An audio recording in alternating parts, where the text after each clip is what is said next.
देखिए अब आगे आता है हमारा कि अगर मेरे पास मान लीजिए ये कंपाउंड, ये कल भी हमने डिस्कस किया था, सेट जेड रूल याद है, भूल गए? अगर मुझे सर याद है, डिहाइड्रो, मैक्सिमम सब्स्टिट्यूशन। यस, अगर मुझे डिहाइड्रो हाइड्रोजन करनी पड़ी, मान लो मैंने इसमें H+ प्रोवाइड कर दिया, तो H+ प्रोवाइड करने पे यहाँ पे दो तरह के एल्कीन बन सकते हैं, एक तो ये और दूसरा ये, आया ना? ऊपर वाला क्या बन जाएगा? ब्यूट-2-ईन, और नीचे वाला क्या बन जाएगा? ब्यूट-1-ईन। तो ऊपर वाला हमारा मेजर है और नीचे वाला क्या है हमारा? माइनर। और रीजन वही है, जिसमें जितनी ज्यादा सब्स्टिट्यूशन होती है वो उतना ही ज्यादा स्टेबल बन जाता है, हाँ या ना? क्लियर है? यस। अब सबसे इंपॉर्टेंट टॉपिक, चेन की लेंथ को n number of times increase करने वाला, इसको बोलते हैं रिएक्शन विद मेटल्स। जनरली यहाँ पे फॉर्मेशन होने वाली है ग्रिग्नार्ड रिएजेंट की। किसकी फॉर्मेशन होने वाली है? Grignard reagent. होता क्या है पहले तो ये समझ लो, आपने RX लिया, इसमें डाल दिया Mg in presence of dry ether. अब जो Mg है ये डाइवेलेंट है। Mg क्या है? डाइवेलेंट। तो ये क्या करेगा?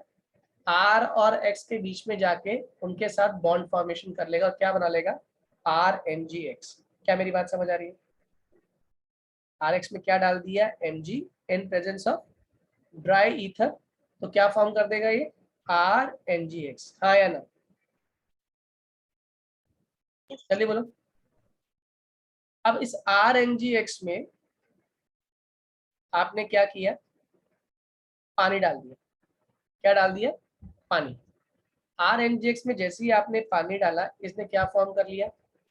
इसने फॉर्म कर लिया RH प्लस, साथ में क्या बन गया इसके? MgOH। कैसे बना समझाता हूँ आपको पूरी कहानी, ध्यान दीजिएगा। RX Mg डाइवेलेंट होता है तो Mg, देखो X के रेस्पेक्ट में तो Mg वैसे भी अपना चार्ज क्या शो करेगा? प्लस शो करेगा, करना भी चाहिए, +1। और Mg के रेस्पेक्ट में अगर R की बात करें तो R मतलब एल्काइल ग्रुप, और एल्काइल में क्या होता है? Basically carbon chain. तो कार्बन जो है वो Mg के रेस्पेक्ट में क्या मेटलिक है, नॉन मेटलिक है? जल्दी बोलो।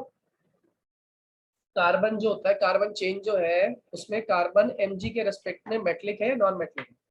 Non metallic. बिल्कुल ठीक है, नॉन मेटलिक है। तो नॉन मेटलिक है तो ऑब्वियस सी बात है Mg उसके रेस्पेक्ट में क्या करेगा? उसे इलेक्ट्रॉन देगा या उसके इलेक्ट्रॉन ले लेगा? सर उसके इलेक्ट्रॉन ले लेगा। उसके इलेक्ट्रॉन दे देगा, Mg देगा ना उसे इलेक्ट्रॉन बेटा। Mg इसको भी सर मुझे इलेक्ट्रॉन, लगा आप कार्बन चेन की बात कर रहे यानी हैं, कि कार्बन इसके चेन ले। रेस्पेक्ट में भी ये +1 शो कर रहा है, इसके रेस्पेक्ट में भी +1 शो कर रहा है। ये इसे करना भी चाहिए क्योंकि Mg ओवरऑल कितना शो करता है? Mg ओवरऑल कितना शो करता है? +2। एम आई क्लियर, हाँ या ना? Yes sir. ठीक है। अब ये RMgX फॉर्म कर लिया है इसने। अब इस RMgX में हमने H2O डाला। अब देखो होता क्या है, Mg किसको नहीं छोड़ेगा पहले तो ये बताओ मुझे? Mg एज अ मेटल किसको छोड़ना नहीं चाहेगा? X को या सर R? हैलोजन। बहुत बढ़िया, क्योंकि ये इलेक्ट्रोपॉजिटिव एलिमेंट है और ये क्या है? X electronegative element. तो इलेक्ट्रोपॉजिटिव को इलेक्ट्रोनेगेटिव को नहीं छोड़ना चाहिए। तो अब क्या करेगा? Mg कहेगा R को तुम जाओ, और अगर R बाहर जाएगा तो R पर चार्ज क्या आएगा? प्लस। जस्ट अ मूल सर माइनस, सॉरी।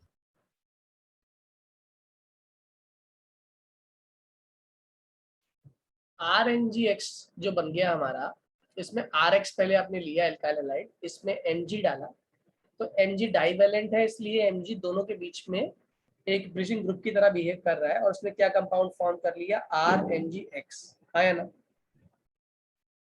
अब इस RMgX में Mg डाइवेलेंट है, +1 शो कर रहा है अपना ऑक्सीडेशन स्टेट।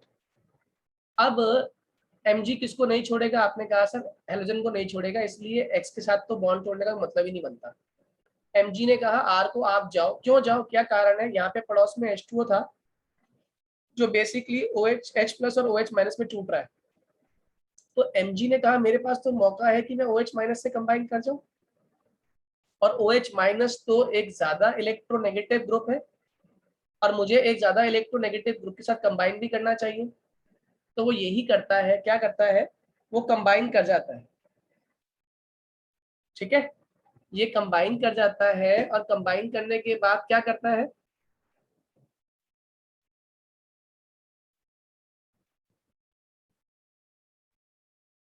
यहाँ पे कंबाइन कर जाएगा और क्या फॉर्म कर लेगा ये अल्टीमेटली RH। क्यों? R पे नेगेटिव चार्ज है, यहाँ से जो H प्लस है उसने इस पे अटैक कर दिया और फॉर्म कर दिया RH, और जो Mg है इसने कंबाइन किया किसके साथ, OH के साथ। इसको बोलते हैं बच्चों एडक्ट। क्या बोलते हैं इसको बच्चों? एडक्ट।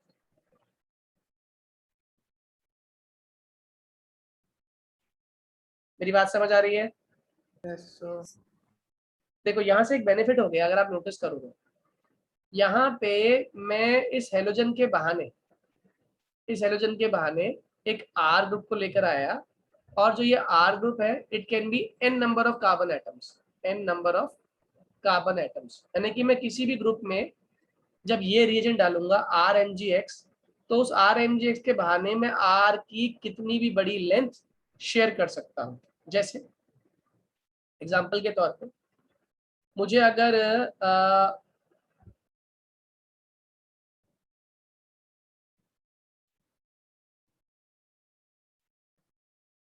अगर मान लो मेरे को कोई मल्टीपल ग्रुप दिया हुआ है आपको, मल्टीपल बॉन्ड जिसके अंदर प्रेजेंट है, जैसे कि ये C double bond O H और यहाँ पे H, इस पे हमने क्या किया, इस पे हमने डाल दिया RMgX। क्या डाल दिया? RMgX, ठीक है। अब मैं चाहता हूं बेसिकली R का मतलब क्या है, R can be C3H7, R can be C4H9, R can be C5H11, कुछ भी हो सकता है R की वैल्यू। अब देखो शुरुआत कौन करेगा, कैसे करेगा, ये समझ लो, वेरी इंपॉर्टेंट। इसमें ऑक्सीजन प्रेजेंट है जो कि इलेक्ट्रोनेगेटिव है, तो इस पर चार्ज क्या आ जाएगा, नेगेटिव, और इस कार्बन पर चार्ज क्या आ जाएगा, पॉजिटिव। यहाँ कहानी आपको पता ही है, R पर चार्ज क्या आ जाएगा, नेगेटिव, Mg पर चार्ज क्या आ जाएगा, पॉजिटिव। और अब ये क्या करेंगे कंबाइन करते वक्त, कुछ ऐसा करेंगे कि जो CHH और इस C पे क्या जुड़ गया, आके आपका R जुड़ गया, और ये O के ऊपर क्या जुड़ेगा, जल्दी बोलो, MgX। हाँ या ना बच्चों, जल्दी बोलो, O पे क्या जुड़ गया, MgX से कहानी क्लियर हुई, हाँ या ना? ओके। अगर मैं इसी कंपाउंड में अब मैं डाल दूं क्या, H2O in presence of any medium, acidic medium, जिसको हम लोग जनरली क्या कहते हैं, H3O पॉजिटिव। तो ध्यान रखना ये H3O पॉजिटिव बहुत सारी चीज देता है हमको, H plus, OH minus, O2 minus, ये भंडारा कहता हूं मैं इसको। याद रखना जब भी आप हाइड्रोलिसिस कर रहे हो तो आप भंडारा कर रहे हो। भंडारा मतलब you are offering so many things. आप इसमें सामने वाले ग्रुप को H प्लस भी ऑफर कर सकते हो, OH माइनस भी कर सकते हो, और O2 माइनस भी ऑफर कर सकते हो। तो देखो ध्यान से एक बार, कार्बन है, H है, यहाँ पर R है। अब Mg ने किससे बॉन्ड तोड़ा और किससे बॉन्ड नहीं तोड़ा, जल्दी बोलो। Mg किससे बॉन्ड तोड़े, किसके साथ बॉन्ड नहीं तोड़ेगा बच्चों? अरे O बॉन्ड तोड़ लेगा, O पे चार्ज नेगेटिव, Mg पे चार्ज पॉजिटिव, हाँ या ना? बताओ O नेगेटिव इस पूरे भंडारे में से क्या खाना पसंद करेगा? OH negative. बहुत बढ़िया। H पॉजिटिव, O नेगेटिव तो है ही, किसे इनवाइट करेगा वो? कितने लोगों को ये बात समझ आ गई? यहाँ पे क्या बन गया, अल्कोहल बन गया। और साथ में Mg किसे इनवाइट करेगा, क्योंकि Mg पे चार्ज क्या आया प्लस, वो किसे इनवाइट करेगा, OH को। कितने लोगों को मेरी ये बात समझ आ गई? यस। हाँ या ना? तो आप नोटिस करो कि आपने कन्वर्जन सीख ली। कौन सी कन्वर्जन सीख ली? कि अगर मेरे पास एक एल्डिहाइड है, कौन सा एल्डिहाइड है, मिथेनल, और मुझे मिथेनल से बनाने के लिए कहा गया, क्या बनाने के लिए कहा गया, मान लो मुझे ब्यूटेनल ही बनाना है, ब्यूटेनॉल, मिथेनल से ब्यूटेनॉल। तो ऑब्वियस ही बात है, जो R है यहाँ पे, ये R कितने कार्बन की चेन होनी चाहिए? अगर थोड़ा दिमाग लगा पा रहे हो, कितने की? 3 कार्बन की। बहुत बढ़िया। तो इसका मतलब जो मैं RMgX लेके आ रहा था ना, मिथेनॉल ये था हमारा, HCHO, ये मिथेनॉल है, और इससे मुझे फॉर्म करना है ब्यूटेनॉल सॉरी, ये मुझे फॉर्म करना है। तो ध्यान रखना जो कार्बन और ऑक्सीजन है उसके अलावा आपको जो कार्बन की चेन, रिमेनिंग चेन है, वो ग्रिग्नार्ड रीजन के बहाने लेके आनी पड़ेगी। इसका मतलब 4 में से एक कार्बन तो आ चुका है, बाकी 3 जो है वो कौन लेकर आएगा, वो लेके आएंगे हम RNGX के बहाने। यानी कि अब मैं यहाँ पे डालूंगा C3H7Mg और साथ में क्या हो गया Cl। क्या मेरी बात समझ आ गई? जल्दी बोलो हाँ या ना, अरे जल्दी बोलो, ये बात समझ आई आप लोगों को, हाँ या सर ना? इस केस में हमें 2 अल्कोहल्स बनाने हैं। नहीं, एक बनाना है ना, ब्यूटेनॉल बनाना है आपको खाली। Okay sir, okay sir. अब एक क्वेश्चन करके दिखाओ, देखता हूँ कितनी अकल लगाते हो। आपके पास है ethanol CH3 C double bond O और H, और आपको फॉर्म करना है पेंटेन, पेंटेन नहीं, हेक्सेन 2ऑल। बनाकर दिखाइए हेक्सेन 2ऑल कैसे बनेगा इथेनॉल से। आपको 1 मिनट दिया करने के लिए। की चेन, 4 कार्बन की चेन प्लस Mg पहले और हमेशा Br। पता है, हमेशा पता है क्या करते हैं, किससे क्या बनाना है वो सामने सामने लिख लो एक दूसरे के। तो CH3 C double bond OH से मुझे कहाँ तक पहुंचना है, मुझे पहुंचना है CH3 C, यहाँ पर OH, यहाँ पर H, यहाँ पे CH2 CH2 CH2 CH3, यहाँ तक पहुंचना है मुझे, आया ना? नोटिस करो एल्डिहाइड वाले में से कितने कार्बन पूरे हो चुके हैं आपके, 2 पूरे हो चुके हैं। यानी कि जो मेरे को RMGX लेना है ना, यानी कि ये वाला काम तो एल्डिहाइड वाले में से ही पूरा हो गया। अब मुझे जो R लेना है ना, वो R कौन सा होगा, R होगा आपका C4H9MgCl। कितने लोग को ये बात समझ आ गई? यस। अब ये स्टोरी क्लियर है, से आगे बॉन्ड तोड़ना आता है ना, बताने की जरूरत तो नहीं है। Mg से इसने बॉन्ड खींच लिया, इस पर नेगेटिव आ गया, Mg पर पॉजिटिव आ गया, यहाँ पर इसने बॉन्ड खींचा, इस पर नेगेटिव आ गया, इस पर पॉजिटिव आ गया। जब ये दोनों आपस में कंबाइन करेंगे तो क्या बनाएंगे, जल्दी बोलो। ये बनाएंगे CH3CH, यहाँ पर C पे क्या आ जाएगा C4H9, आया ना? यहाँ पर O पर क्या आ जाएगा Mg और साथ में क्या आ जाएगा Cl, हाँ या ना? यस। और फिर क्या करेंगे, फाइनली इसकी भंडारा कर देंगे, H3O पॉजिटिव हाइड्रोलिसिस कर दी, तो क्या बना CH3C, यहाँ पर H, यहाँ पर C4H9, यहाँ पर O, और यहाँ पर अब O से बॉन्ड टूटेगा इसका, है ना? O पे चार्ज नेगेटिव, Mg पे चार्ज पॉजिटिव, तो O किसे इनवाइट कर लेगा यहाँ से, H प्लस को, क्योंकि भंडारे में क्या क्या निकलता है H प्लस OH माइनस और O2 माइनस, और साथ में क्या बाहर निकलेगा Mg, और Mg के साथ में क्या आ जाएगा OH, और साथ में क्या आ जाएगा Cl। तो देखो चेन की लेंथ में कितने कार्बन है टोटल, 6 कार्बन है, हाँ या ना? 4 तो नीचे ही है, 5वां और छठा, नंबरिंग यहाँ शुरू होगी 1 2 3 4 5 6। क्या मेरी बात क्लियर हुई आप लोगों को? यस। चेन में कितने कार्बन लेने हैं हमने खाली, और 4 कार्बन और लेने हैं ताकि हमारा काम हो जाए, और बाकी हमारा कंपाउंड जो बनाना है वो हमने फॉर्म कर दिया। Am I clear to all? Yes. चलिए आगे की बात करते हैं। अब आता है एक बहुत ही आसान सी रिएक्शन, ये था ग्रिग्नार्ड रिएक्शन की कहानी। इसके बाद एक बहुत ही आसान सी रिएक्शन है जिसका नाम है वुड्स रिएक्शन, क्लास 11 में पढ़ी थी आप लोगों ने। मैं इसे कहता हूँ वुड्स का मतलब होता है डबल धमाल। डबल धमाल क्यों है ये, क्योंकि ये हेल्प करता है, किसमें हेल्प करता है, चेन की लेंथ को डबल करने में, चेन लेंथ को डबल करने में ये रिएक्शन हमारे लिए हेल्पफुल है। इसका कुछ स्टेप समझ लो। पहला है convert alkene into halo alkene. अगर एल्केन दिया है वो उसे किस में कन्वर्ट कर दोगे, हेलो एल्केन में। दूसरा react halo alkane with, react hello alkane with sodium in presence of dry ether, with sodium in presence of dry ether।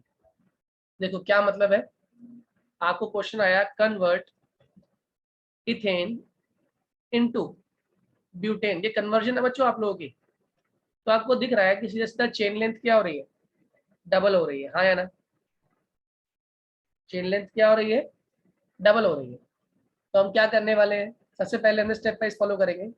ये कंपाउंड था CH3CH3, इसमें हमने पहले क्या डाल दिया, क्लोरीन डाल दिया इन प्रेजेंस ऑफ सनलाइट या यूवी लाइट। तो क्या बन गया, CH3CH2Cl बन गया क्लोराइड। जो पहला स्टेप था हमारा, कन्वर्ट करो एल्केन को किसके अंदर, हेलो एल्केन में, हमने कन्वर्ट कर दिया।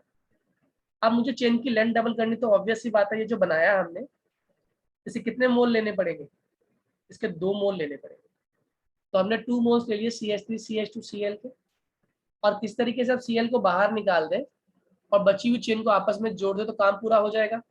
तो हमने वही किया, CH3CH2Cl के 2 मोल्स ले लिए, उसकी रिएक्शन कर दी 2 मोल सोडियम से in presence of dry ether. तो क्या होगा, Na किसको लेके भाग जाएगा, Cl को, और पीछे क्या रह जाएगा, CH3CH2CH2CH3 प्लस साथ में क्या बाहर निकल गया, 2 मोल्स ऑफ NaCl। हाँ या ना, जल्दी बोलिए, चेन लेंथ डबल होने समझ आई? बाकी लोग बताइए, चेन लेंथ डबल होनी समझ आ रही है या नहीं? Yes sir. Yes sir. Example और ले सकते हैं, आप करके दिखाइए, कन्वर्ट ब्यूटेन इनटू ऑक्टेन, जल्दी से, ब्यूटेन इनटू ऑक्टेन, क्विकली। आसान Yes, क्वेश्चन था बिल्कुल। क्या स्टेप्स फॉलो करेंगे, सबसे पहले ब्यूटेन ले लेंगे, क्लोरीन डाल देंगे सनलाइट की प्रेजेंस में, ये बन गया। अगले स्टेप में इसके 2 मोल ले लेंगे, इससे रिएक्ट कर देंगे 2 मोल्स ऑफ सोडियम से, बताओ क्या बन जाएगा कंपाउंड, जल्दी बोलो।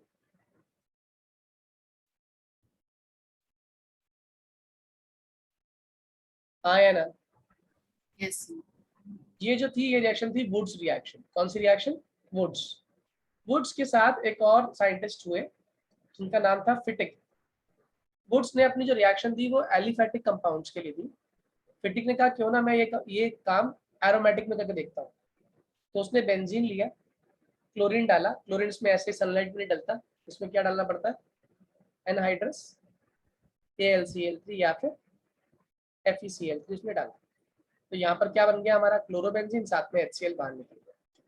अगले स्टेप में उसने इसी क्लोरोबेंजीन कितने मोल्स ले लिए, 2 मोल्स ले लिए, और साथ में कंबाइन कराया 2 moles of Na in presence of dry ether. तो 2Na 2Cl से कंबाइन कर जाएगा, और यहाँ पे क्या छोड़ जाएगा पीछे, बाइफिनाइल। क्या बोलते हैं इसको बच्चों, बाइफिनाइल, यानी 2 बेंजीन रिंग आपस में जुड़ जाती है। तो इस तरह के रिएक्शन का नाम क्या है, फिटिक। इसमें डबल धमाल लग रहा है, लेकिन किसके लिए, एरोमेटिक रिंग्स के लिए।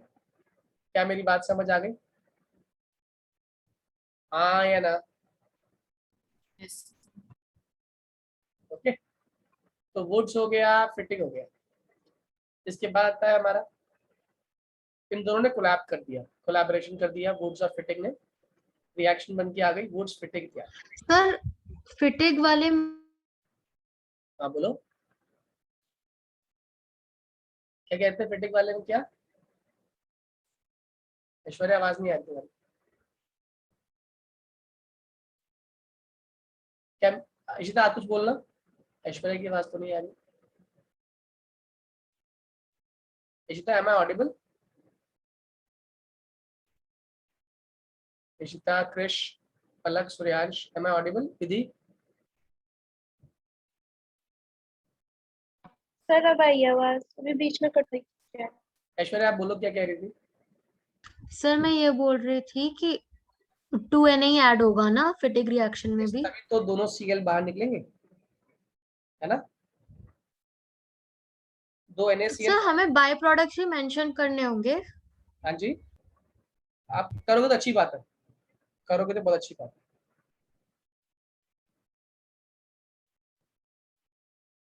बात समझ आ रही है? Yes sir. चलिए आगे देखो, वुड्स फिटिक ने क्या किया, इसने कहा कि एक काम करते हैं, पहले हम लोग एक एलिफैटिक चेन ले लेते हैं, इसमें यूवी डाल के इसको CH3Cl में कन्वर्ट कर देते हैं, एक एरोमेटिक रिंग ले लेते हैं, इसके अंदर एनहाइड्रस AlCl3 डाल के इसको क्लोरोबेंजीन में कन्वर्ट कर लेते हैं। फिर इन दोनों को ले आते हैं, CH3Cl को साथ में क्लोरोबेंजीन को, और इसमें डालते हैं 2 मोल्स ऑफ Na के। Na मतलब sodium, in presence of dry ether. बताओ क्या करेगा? ये Na इस Cl से और इस Cl के साथ कंबाइन कर जाएगा और क्या फॉर्म कर लेगा? 2 मोल्स ऑफ NaCl। जो बचा हुआ है दोनों आपस में जोड़ दो, क्या बनने वाला है? बेंजीन पर CH3। इसको हम लोग किस नाम से जानते हैं? टॉलुईन। क्या मेरी बात समझ आ गई? हाँ या ना? Yes, sir. ओके, तो ये तीनों रिएक्शन क्लियर हो गई है आपको? वुड्स रिएक्शन, फिटिक रिएक्शन और Wurtz Fittig reaction. Is it clear to everyone? Yes. Okay, अब आता है इसके अंदर एक बहुत इंपॉर्टेंट टॉपिक, न्यूक्लियोफिलिक सब्स्टिट्यूशंस के अंदर रीजनिंग पूछ लेता है वो कहता है अगर मैं चाहता हूं कि यहाँ मेरे पास न्यूक्लियोफिलिक सब्स्टिट्यूशन की बात करें,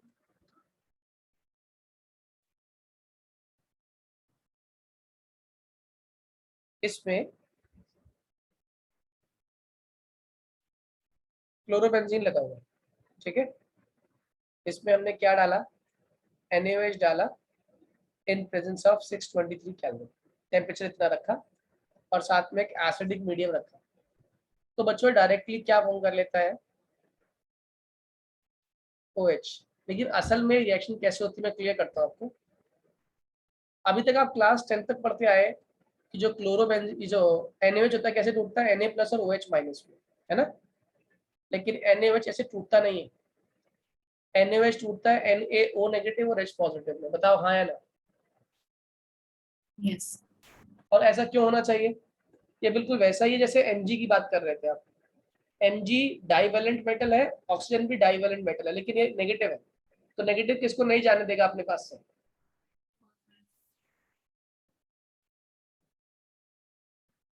नेगेटिव किसको नहीं जाने देगा बच्चों? Positive. इलेक्ट्रोपॉजिटिव को जाने नहीं देगा ना। इलेक्ट्रोपॉजिटिव कौन है? सोडियम। तो ये सोडियम को नहीं जानता है, किसको जाने देगा? H को। H के इलेक्ट्रॉन छीन लेगा, तो यहाँ से H प्लस बना और यहाँ बन गया NaO नेगेटिव। यहाँ पे Cl ने अपना बॉन्ड विड्रॉ किया, Cl पे चार्ज नेगेटिव और रिंग पर चार्ज क्या आ गया? पॉजिटिव। इन्हें आपस में कंबाइन कर, तो बताओ क्या बनने वाला? ONA साथ में क्या सर निकला? एक बार ऊपर वाली रिएक्शन फिर से एक्सप्लेन कर दीजिए। क्लोरोबेंजीन लिया हमने, इसमें NaOH डाला in presence of acidic medium यानी कि H प्लस आयंस। तो हमने कहा क्या बनता है प्रोडक्ट? फिनॉल। लेकिन ये रिएक्शन कैसे होती है मैं आपको समझा रहा हूँ। सबसे पहले आपने क्लोरोबेंजीन लिया, NaOH डाला उसके अंदर। NaOH ऐसे नहीं टूटता Na प्लस और OH माइनस में, क्योंकि O जो है, इसको ऐसे समझ लो, ये ऐसा है डायग्राम, है ना? O जो है वो डाइवेलेंट नॉन मेटल है। तो नॉन मेटल किसको नहीं जान देता आपके पास से? नॉन मेटल किसको नहीं जाने देता बच्चों? Sir positive. मेटल को जाने नहीं देगा ना। मेटल कौन है? सोडियम। तो Yes, sir. ऑक्सीजन कहेगा कि सोडियम आप नहीं जाओगे। तो ऑक्सीजन ने सोडियम को रोक लिया, किसको भगा दिया बाहर? हाइड्रोजन को भगा दिया। हाइड्रोजन किस फॉर्म में बाहर निकला? जल्दी बोलो। H प्लस की फॉर्म में। ठीक है बेटा, जल्दी बोलो बेटे, हाँ या ना? Yes sir. और यहाँ पे रिंग के पास पहुंचा, क्या किया रिंग ने? क्लोरीन ने बॉन्ड को विड्रॉ किया। जैसे ही क्लोरीन ने बॉन्ड को विड्रॉ किया, क्लोरीन पे चार्ज क्या आ गया? नेगेटिव। और रिंग पे चार्ज क्या आ गया? पॉजिटिव। रिंग पे कौन अटैक कर जाएगा? ऐश्वर्या, रिंग पे अटैक होगा या नहीं होगा? जब टूटेगा तो ONaCl माइनस नहीं, उस बेंजीन रिंग पे अटैक करेगा। आ गया ना? इसको बच्चों नाम याद रखना है, इसको बोलते हैं सोडियम फिनॉक्साइड। क्या बोलते हैं इसको? Sodium phenoxide. याद रहेगा? Yes sir. और जो सोडियम फिनॉक्साइड बना ना, हमने एक स्टेप में ऊपर करके दिखाया, तो एक स्टेप में कैसे होता है? जो सोडियम फिनॉक्साइड बना ना, इसी के साथ में HCl भी फॉर्म हुआ था। तो जो HCl होता है ना, अब HCl के साथ, HCl में Cl H के साथ खुश नहीं है, क्योंकि उसे क्या दिखाई दे रहा है? Na। सही है? बताओ यहाँ पे क्या बनेगा अल्टीमेट प्रोडक्ट? जल्दी से बोल दो। क्या मेरी बात समझ आ गई? Yes, sir. सबको क्लियर है पक्के से? जल्दी बोलो हाँ या ना। Yes. समझ आ गया, कोई डाउट तो नहीं है। इस बात का याद रखिएगा कि क्लोरोबेंजीन से अगर हम NaOH डालते हैं तो वो सोडियम फिनॉक्साइड फॉर्म कर लेता है। Am I clear? सर इसमें से डायरेक्टली OH क्यों नहीं हो सकता? डायरेक्ट OH क्यों नहीं बन सकता है? ये जो प्रोसेस है ना, ये डायरेक्टली एक स्टेप में ही होती है, लेकिन हम क्या करते हैं इस रिएक्शन को समझाने के लिए इसका इंटरमीडिएट समझना बहुत जरूरी है। क्यों? क्योंकि जो सोडियम फिनॉक्साइड है इसमें से ऑक्सीजन अपना नेचर नहीं छोड़ती है। ऑक्सीजन Na को भी कभी भी लूट सकती है और लूटने के बाद फॉर्म कर लेती है फिनॉक्साइड आयन। कौन सा आयन? Phenoxide ion. और जो फिनॉक्साइड आयन है ना, वो रेजोनेंस स्टेबलाइज्ड है बच्चों। वो क्या है? Resonance stabilise. कैसे है रेजोनेंस स्टेबलाइज आप समझ सकते हो? ये नेगेटिव चार्ज उठा के कहाँ डाल देगी? ये यहाँ पे दे देगी। जैसे ये यहाँ पर नेगेटिव चार्ज को देगी, बताओ अगले स्टेप में क्या होगा? आप सभी जानते हो, रेजोनेंस करना आपको आता है। यहाँ बन जाएगा डबल बॉन्ड O, ये बॉन्ड उठ के शिफ्ट हो जाएगा यहाँ पर आ जाएगा नेगेटिव चार्ज, हाँ या ना? इस पर प्लस चार्ज। अब क्या हो जाएगा अगले स्टेप में बताइएगा? ये नेगेटिव है, ये डबल बॉन्ड है, ये डबल बॉन्ड है, ये डबल बॉन्ड O और इस पर चार्ज क्या है? प्लस। ये अंदर आ जाएगा, ये उठ के यहाँ से यहाँ आ जाएगा, हाँ या ना? तो ये नेगेटिव हो गया, ये double bond double bond double bond O और साथ में पॉजिटिव। फिर अगले केस में ये उठ के यहाँ से यहाँ, ये उठ के यहाँ से यहाँ, तो यहाँ पर क्या बन जाएगा? Double bond double bond double bond O और ऊपर चार्ज पे आ गया प्लस। और लास्ट केस में क्या होगा? यहाँ पे जो नेगेटिव चार्ज था वो अंदर आएगा, ये उठ के बाहर जाएगा। तो ये जो फिनॉक्साइड आयन होता है ना बच्चों, फिनॉक्साइड आयन, ये कैसा इंटरमीडिएट है? याद रखिएगा, this is resonance stabilised hybrid. क्या है ये? Resonance stabilise. क्यों? क्योंकि जिस भी किसी स्ट्रक्चर के ज्यादा कैनोनिकल फॉर्म बन जाए वो हमेशा स्टेबलाइज्ड होता है। और जो आपका फिनॉक्साइड आयन है, दिस इज सोडियम फिनॉक्साइड में से Na के जाने के बाद जो बचा हुआ पार्ट है वो क्या है? Phenoxide ion. वो रेजोनेंस स्टेबलाइज है, अपनी एनर्जी मिनिमाइज कर लेगा, स्टेबिलिटी मैक्सिमाइज कर लेगा, हाँ है ना? इसीलिए वापस स्टेबल होने के बाद ये इसके अंदर ज्यादा भूख नहीं होगी, तो इवन ये H+ के साथ भी कंबाइन कर जाएगा और क्या फॉर्म कर लेगा? फिनॉल। क्या मेरी बात समझ आ रही है? Yes. पूरी प्रोसेस समझ आ गई आप लोगों को? जल्दी बोलो। सर 1 मिनट ऊपर करना थोड़ा सा। कर रहा हूँ।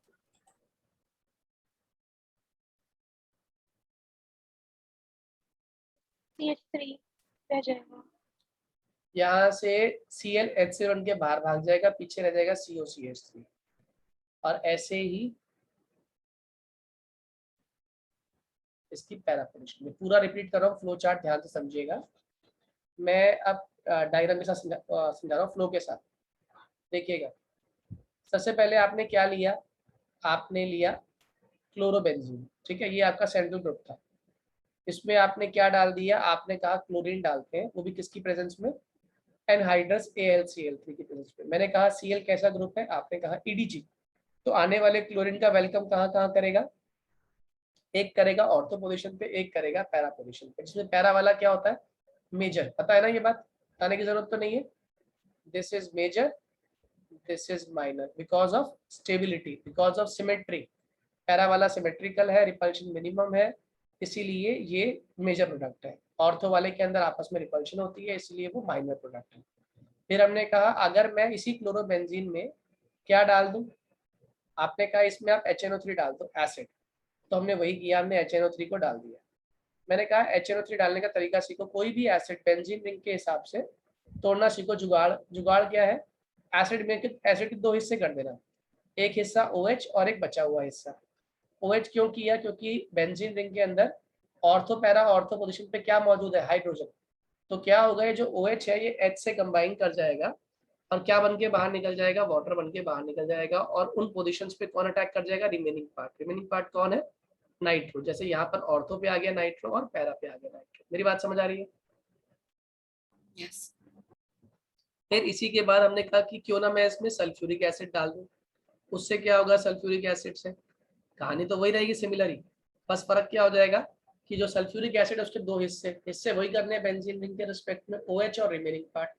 अब जो OH है वो क्या करेगा? वो बेंजीन रिंग की ऑर्थो पैरा ऑर्थो पोजीशन से हाइड्रोजन को लेगा और वाटर बना देगा और उस ऑर्थो पैरा ऑर्थो पर कौन आके जुड़ जाएगा, SO3H। तो जैसे यहाँ पे जुड़ा ऑर्थो पे SO3H, ऐसे ही पैरा पे जुड़ा SO3H। मेरी बात समझ आ रही है, आया ना।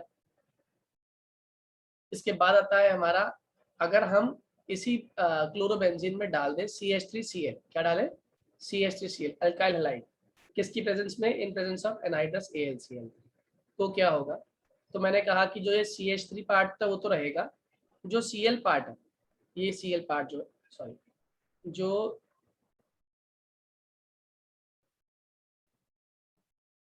Cl पार्ट है वो हमारा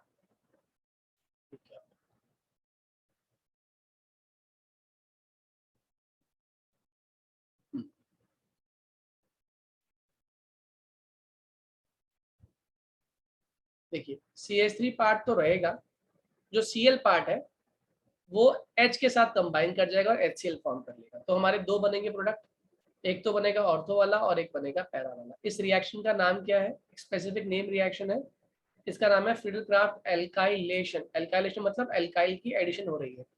तो बेंजीन रिंग पे ऑर्थो पैरा ऑर्थो पोजीशन पे आपका एल्काइल ग्रुप अटैच हो गया। अब आ जाइए, अगर मैंने इसी क्लोरोबेंजीन में क्या डाल दिया, मैंने इसी क्लोरोबेंजीन में आपकी ऐड कर दिया CH3COCl, CH3COCl और in presence of anhydrous AlCl3। मैंने पूछा कौन सा ग्रुप जाएगा, तो आपने साफ साफ कह दिया कि इसमें जो Cl पार्ट है, ये वाला Cl पार्ट H को लेके भाग जाएगा, जो बचा हुआ रिमेनिंग COCH3 है वो रिंग के ऊपर अटैक करेगा। और कैसे करेगा अटैक, ये ऑर्थो पे आ जाएगा COCH3 और पैरा पे आ जाएगा COCH3। तो हमारा पैरा वाला ज़्यादा स्टेबल है इन कंपैरिजन टू ऑर्थो वाले के। और इस स्पेसिफिक रिएक्शन का एक नाम होता है, इसको बोलते हैं फ्रीडल-क्राफ्ट एसाइलेशन। नीचे क्या बनाया था आप लोगों ने, एल्काइलेशन, ये क्या बनाया आपने, फ्रीडल-क्राफ्ट एसाइलेशन। क्या मेरी बात समझ आ गई। सर एक डाउट है सर, यहाँ पर जैसे नाइट्रेशन में और फ्रीडल-क्राफ्ट एल्काइलेशन में NO2 तो -M ग्रुप है एंड NO Cl इसमें जुड़ रहा है,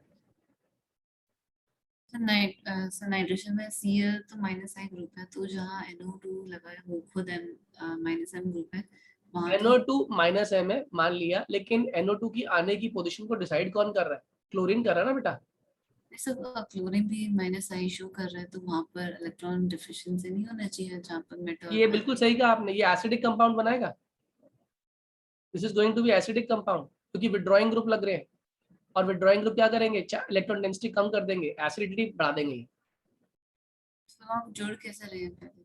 हाँ तो फिर मेटल में क्यों नहीं जोड़ रहे हैं? बेटा, ये मेटा पे तो Cl भेजता, Cl तो मेटा पे भेजेगा ही नहीं ना, Cl तो कहाँ भेजेगा, अटैक किस पर हो रहा है, अटैक होगा हमारा ऑर्थो पैरा पोजीशन पे, ठीक है। और अगर ऑर्थो पैरा पे अटैक हो रहा है तो ये जो NO2 पार्ट है इसके अंदर, ये अटैच किस तरीके से होगा, ये जुड़ेगा तो H के साथ ही, मतलब H को रिमूव करके यहाँ पे NO2 पार्ट जुड़ेगा और नाइट्रोसोनियम आयन कहते हैं इसको, ये पॉजिटिव भी हो सकता है, ठीक है। NO2 यहाँ पे जो मैंने दो पार्ट इसलिए तोड़े हैं, चार्जेस नहीं दिए इसको, NO2 पे प्लस चार्ज भी आता है, इसको नाइट्रोसोनियम आयन कहते हैं उस केस में, यस यस ठीक है। तो उस केस में हाइड्रोसोनियम आयन इस पे कंबाइन कर जाएगा ऑर्थो और पैरा पोजीशन, क्योंकि वहां पे नेगेटिव चार्ज प्रेजेंट है।